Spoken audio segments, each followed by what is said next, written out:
Support for Headline Humboldt is made possible in part by viewers like you. Thank you. Coming up next on Headline Humboldt, we sit down with County Public Works Director Tom Matson to discuss the county's recent decision to put a 1-cent sales and use tax on the November ballot to pay for road maintenance and public transportation improvements. Coming up now on Headline Humboldt.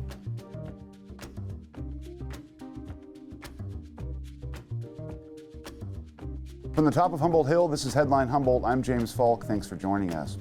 After decades of state funding diversions and a series of natural disasters, the roads in Humboldt County are in bad shape. The Board of Supervisors in April decided to put a 1-cent sales and use tax before voters in November. If approved, the tax will help fill funding gaps, fix roads, improve public transit, and keep motorists safe. I spoke with Public Works Director Tom Matson this past week about why the tax represents the county's best chance to keep Humboldt County's roads in working condition. We'll hear his best case after this short break. I'm David Gordon, Executive Director of Keat TV. And I want to tell you about the free PBS app. And it's not like free for 30 days or a 3-month trial. It's free for as long as you'd like to use it. Watch episodes of PBS shows that have premiered on TV recently, as well as Keat's live broadcast, right in the app, no antenna required. Shows like Frontline, PBS NewsHour, and Washington Week are always free, but you can get even more out of the PBS app by becoming a sustaining member of Keat. $5, $10, $20 a month. Any of those options will qualify you for our most popular member benefit, PBS Passport. Drama, science, nature, there's so much to watch with Passport. But what really matters is your donation now supports the PBS programs that you watch. Thank you.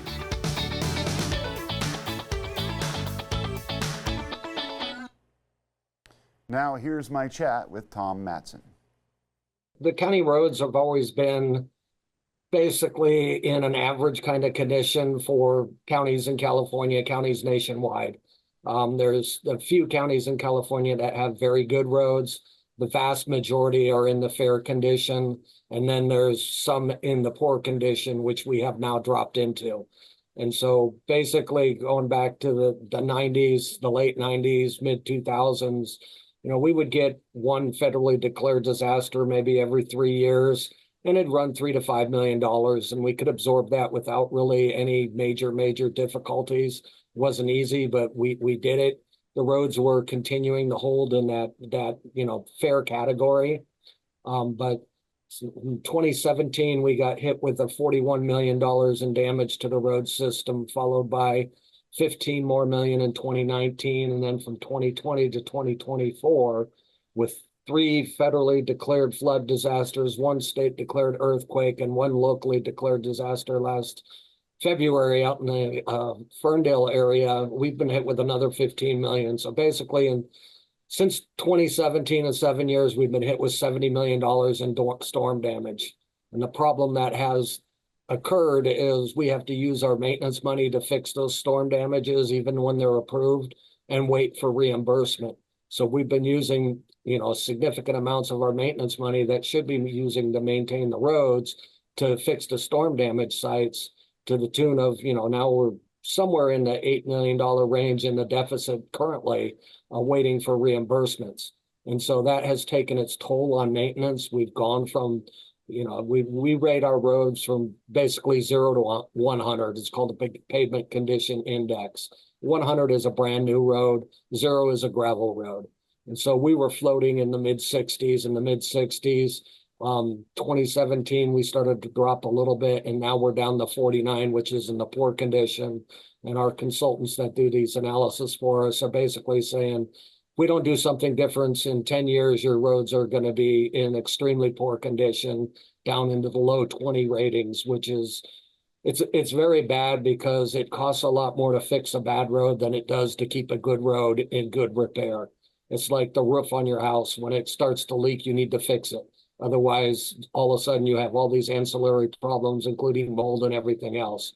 And our roof is collapsing on the county road system. Now, so you mentioned that you've had a lot of floods and then the earthquakes as well. Earthquakes was something that you had prior, but maybe not regularly. And then now climate change, is that to blame for the floods and stuff to your mind? We are certainly experiencing a higher frequency of storm events, definitely. Yes, the earthquakes come when they want to come. It just happened to fit in there, and it is a declared disaster. And earthquakes do cause problems with our roads. They cause culverts to separate, cracks, etc. So we are seeing, like I said, back in the 90s through mid 2015, even, it was maybe one bad storm every 3 years, or two in a year, but only for the 6 years. And now if we look, we've got 7 of them in 7 years. That's a pretty rapid increase. Even throwing out the earthquake, it would still be 6, but that's a lot more than one in every 3 years. And the damage costs are much more significant. Can you talk a little bit about the, when you have a disaster, the county has to pay for immediate relief, and then you get, reciprocated for that expenditure. How does that process work, and how long does it take? I mean, I imagine the bureaucracy can be quite cumbersome in those situations. Yeah, and generally in an emergency, we're allowed to reopen the road minimally. And then it takes about 3 years to go through the federal process to get all the approvals, get the design and everything funded. Then we have to front all that money. And then we go out to construction, we have to front that money. And then when we start filing claims, it could take 6 to 10 years to get reimbursement. So I've still got damage from 2017 we have not been reimbursed for as of yet. And that hurts on the cash flow moving forward basis. Again, that's money that we should be spending on maintenance. When we get these disasters, we don't get any funding to enhance the road at those locations. We get money to put it back the way it was. So we have, repeat locations year after year after year, because we don't have the extra funding to harden the sites with better retaining walls, rock slope protection, things that we want to put in or extend the project limits. None of those are allowed by the federal rules. So now, what would you say the dollar amount is for deferred road maintenance? I mean, the number's always kind of ballooning, but do you guys have any kind of estimate that you can? Well, we every time we have the consultants analyze our roads, they do it. They come up every 4 years. They analyze not only the roads for the county, but also for all the cities, and this year the tribes. We have them give us a 10-year projection. What would it take to get back to what we call the PCI of 70? Because that puts us in the good shape, which is the cheapest to maintain. When we first did this back in 2012, it was $150 million over 10 years. In 2017, they told me $300 million over 10 years. The last report in 2022 was $500 million over 10 years. So it is getting worse. Now, since you're a long timer with the Public Works Department, you've seen the state finances do what it does. And I know that the situation was a little bit different before maybe the 90s, and then things like ERAF came along and took, Prop 13 and those sorts of things. When was the last time that the county was able to raise enough money on its own to fund its own road maintenance? And how has that changed over time, and what's to blame? Well, county roads, you got to go back into the 60s and it was, a lot of heavy logging, right or wrong. They paid a lot of taxes to the county road system through the timber tax. Ever since the timber has gone down, that revenue has gone away. Other revenue has gone away. We had an increase in state gas tax funding a few years ago. It was about a third of what we needed, but it's still a lot better than what it was before. So, going in until we got SB1, until we got SB1, our annual maintenance dollars were about 10 million a year. We realistically needed about 25 million a year if we want to get the roads improved. With SB1, that was an additional 5 million a year for the county. So we were running at 15 million a year. But again, that's my baseline amount. That has to pay for maintenance, has to pay for storm damage. Any grants we get generally have up to a 20% match. So we try to leverage, state and federal grants to extend our money. But we're at the point now where we don't have the money for the match. I've got about $17 million in projects ready to bid that I don't have the local match to bid this year, that I'm having to put off for a year. No, it's been widely reported that the county is experiencing a deficit this year. How does that affect your department? Does it? Are you insulated by virtue of grant dollars and that sort of thing, or does it impact you? I get only a small portion, and this goes back to the 70s and Prop 13. We get a small component of the property tax. ERAF shifted a lot of the general fund property tax from the county to the state, so it really restricted the general fund. But my 1 point whatever percent is pretty locked in, and then the rest of my gas funding pretty much comes through the gas tax. A little bit from permits, a little bit here, a little bit there, secure rural roads. But the state gas tax is the primarily, and it's been pretty steady. I mean, it did go down during COVID. We're watching it carefully with the transition to electric vehicles and what the state is going to do when there is no gas tax, how roads are going to be funded. But I've been pretty steady, but I'm not seeing the increases that I've needed. But with the general fund, that really doesn't, it has an effect on us because then we can't ask for the money we need from our local government. But it doesn't come out of, the state gas tax. That money is fixed for roads and roads only. Now, you mentioned ERAF, which is the Educational Revenue Augmentation Fund from, I think it was the 90s. 92, I think. Yeah, they took some local dollars, discretionary dollars, and gave them to the state with the promise to pay them back. And that sort of never really happened, which is sort of you can take for granted that's the typical state-county relationship. But I mean, from your perspective, what is the final fix for this? What's the best idea that you've heard or seen proposed that could make counties whole and able to move forward into a future where they are responsibly planning and maintaining their road systems? Well, it's readily apparent we're not going to get a bailout from the state or federal governments. This has to be ongoing funding, and on July 23rd, our board did vote to put a 1 cent sales tax primarily for roads onto the November ballot. This is something they've been talking about for quite a while, done a lot of surveys of the community, and we're going around and giving information out on why we're doing this, and it's basically what I've just said, the vicious cycle of damage, taking maintenance and driving maintenance down and driving the road conditions down. And we're at the point where, frankly, the answer is we have to help ourselves. Yeah, no, I mean, I understand that, and I get the argument for the tax, and I want to get more into that. But at the same time, I'm kind of trying to look at the bigger picture. There's structurally something wrong where, I mean, it can't be expected that county governments are going to be forced to go to their taxpayers and raise sales taxes each time that they need to kind of make their roads better, right? I mean, do you have any thoughts on what could be a permanent fix that you would like legislatures to consider? Well, we were hoping SB1 would be the fix, but there wasn't the mood in the legislature for the amount it needed to be. Realistically, for the state of California and for the California counties and cities, that needed to be about 15 billion a year in revenue, and it's about 5 billion a year in revenue. And so, counties and cities as well, since ERAF, have been going to the sales tax heavily as their only backfill. And the advantage of that is the fact that it's constitutionally protected as a voter-approved funding mechanism.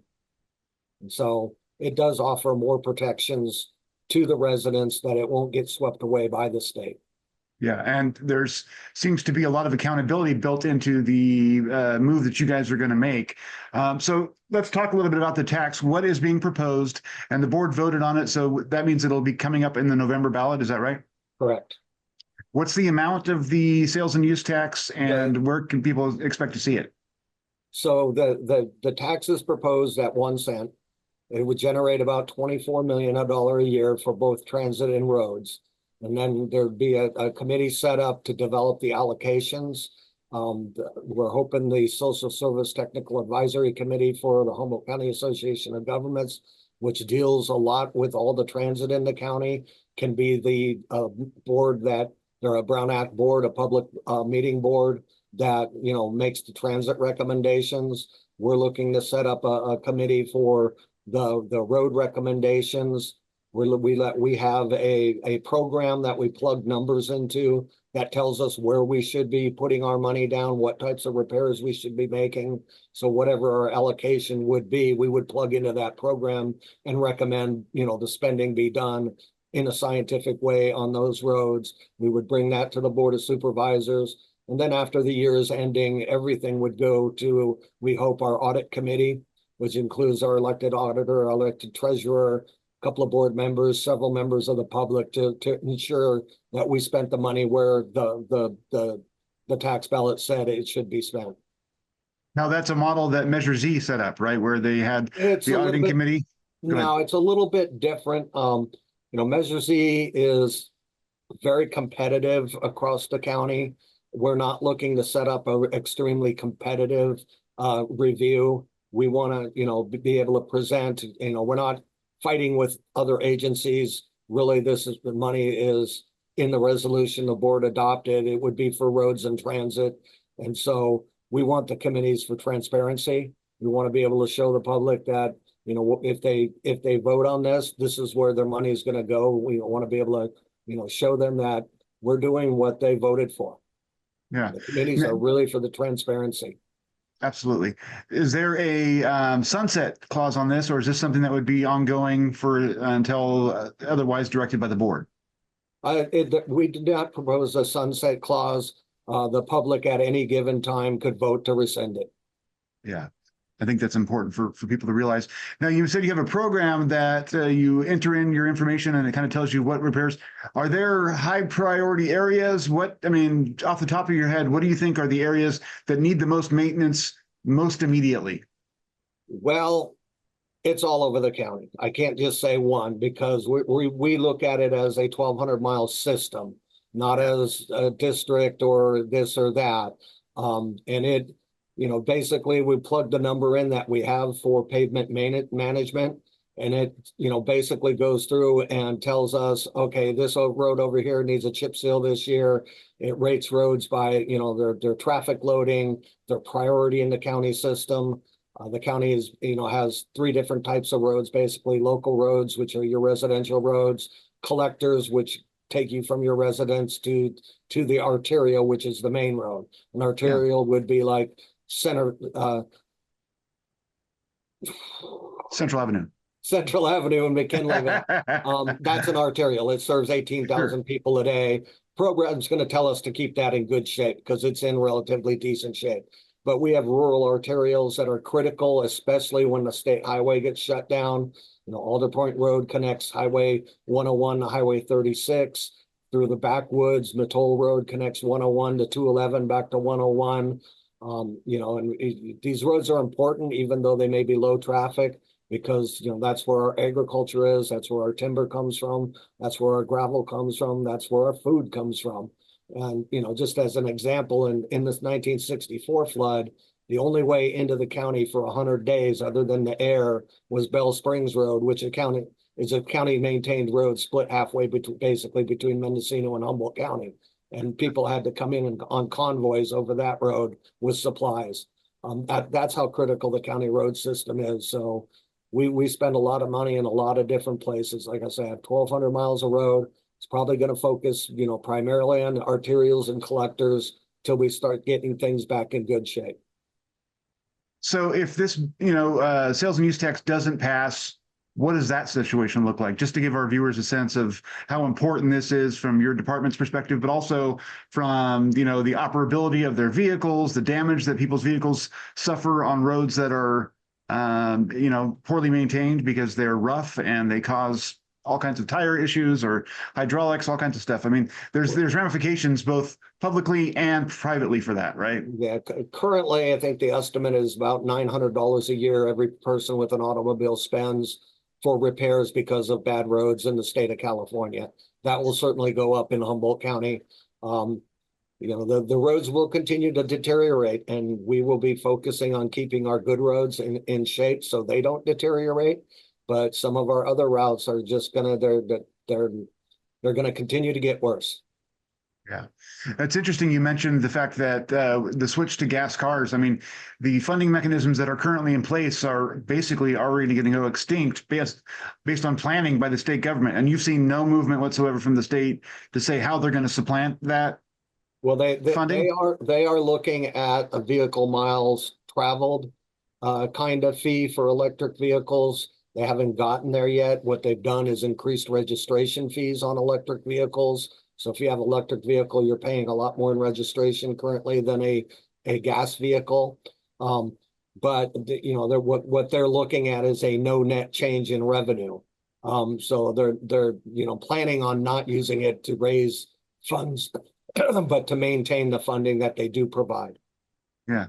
Now, when I was talking to folks a few months back about county roads and stuff, a lot of them sort of had an impression that the way the road systems are maintained can be political, that like if certain supervisors are, want a certain road fixed, that'll move up in the priority list of what the Public Works Department does. Can you dispel that? I mean, how are the projects chosen right now? Are they chosen by you, or is there some sort of, you mentioned the program, is that how you guys The come to that? program will decide our capital improvements. We will take that to the board. If they want changes, they can certainly make changes. Right now, yes, board members do send over complaints. We have a dispatch line. We get complaints from the public. We do routine pothole filling. Major projects generally go to the board for consideration. They generally come out of, I have bridge reports. If I'm going to do a bridge, I've got reports from Caltrans that are telling me which ones to do, and I bring those forward so nobody gets to come out and say, I want my bridge repaired. We don't have the money for that. We go based on the science of what the bridge is, and the roads are in a very similar, nature. We have them split out by districts, which are different than supervisory districts. They're based on, areas that are maintained by the different areas. The crews get a set amount of money, and it's up really to the foreman of the crew down that far who makes the day-to-day decisions on where to spend maintenance money based on their intimate knowledge of the roads that they're responsible for. They need something more. They come up and they say, hey, I need more money, this section of road. We take a look at it. We see what we can do. But realistically, we want to focus on the scientific approach, bring it to the board. If they want changes, they can make changes. They are the board of supervisors, and we'll go from there. But we are fully invested in this program, as well as all the cities. It's a similar thing to what all the cities are currently doing with their sales tax revenue. They look at this program and I'm not going to jump all over the county on a chip seal when the mobilization costs will kill me. I'll make some sense of that and focus on certain areas, but rotate it around. So it's complex, but we try to keep the politics out of it. Yes, we hear their complaints. We try to resolve their complaints, but you're not going to get a gold-plated road out of me just because you complain about it, because I don't have the money to do that. Well, I have to say, from my own personal experience, I did complain at one point. I didn't complain. I was more like, hey, there's an issue here. But I popped a tire up on Humboldt Hill Road, and you guys came out within a week and, remedied the situation. So I appreciate that. And you didn't do it because I was a member of the media. That didn't come up. It was just because you guys heard it and then fixed it. Yeah, we have an electronic reporting system on our website. So if you hit a pothole or something, you can click on our website, fill it out, tell us where it was, what day it was, and we'll generally be out there. Well, we pretty much guarantee we'll be out within 30 days, but if they're bad potholes, we're generally out there. And like in the severe winter storms and stuff, our people are running around all the time. So they may have already be on their, aware list before anybody calls it in, because they're out inspecting the roads and figuring out what to do as soon as the weather clears, what they're going to have to do to come in and fill potholes. To me, it's reassuring that you have people in charge of individual segments of the road, the place that they sort of patrol and get to know, because then it's not coming from, a Eureka office building about where to do the fixing. It's like the people who are on the ground and seeing what the roads look like. They're the ones who are determining the basic maintenance. And I think that's important. The polling that you guys did, how did that look? And were there any alarm bells raised, or what was the message that you guys got from the polling? Well, the message was loud and clear for support for maintaining county roads. Bus service also had a lot of support, especially for seniors and people with disabilities. And those are the items pushing the top of the list.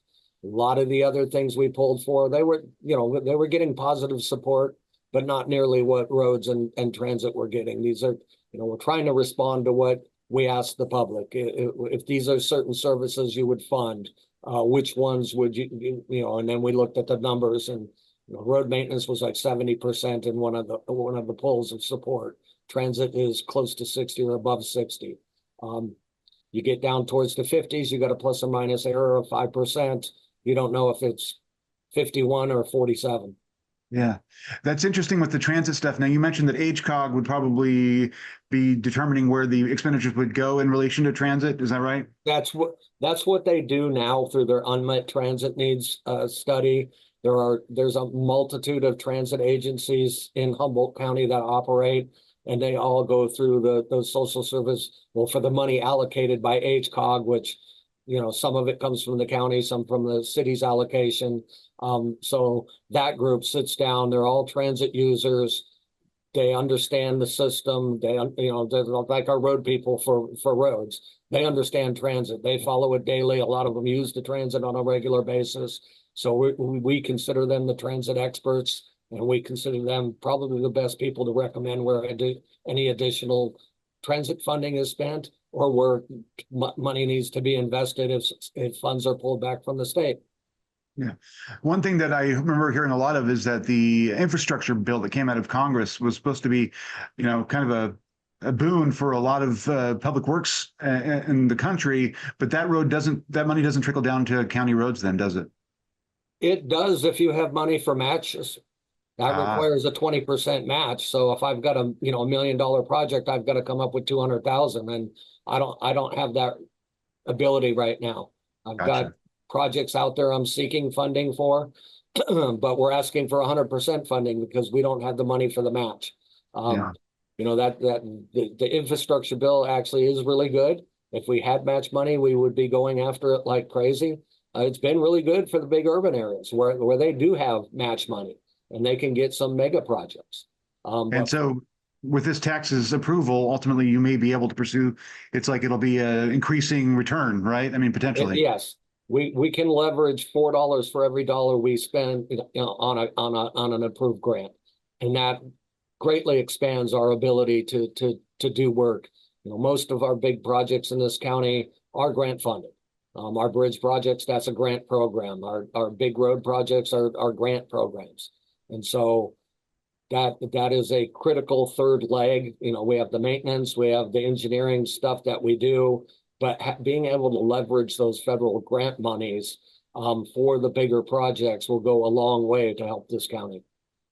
That's pretty much all I had for you. Is there anything that you'd like to stick in there that I didn't ask about? The reality is, whether you want to vote yes or no, the most important thing you can do is vote. That's it for this evening. Thanks for watching, and remember to vote. Stay tuned, stay informed.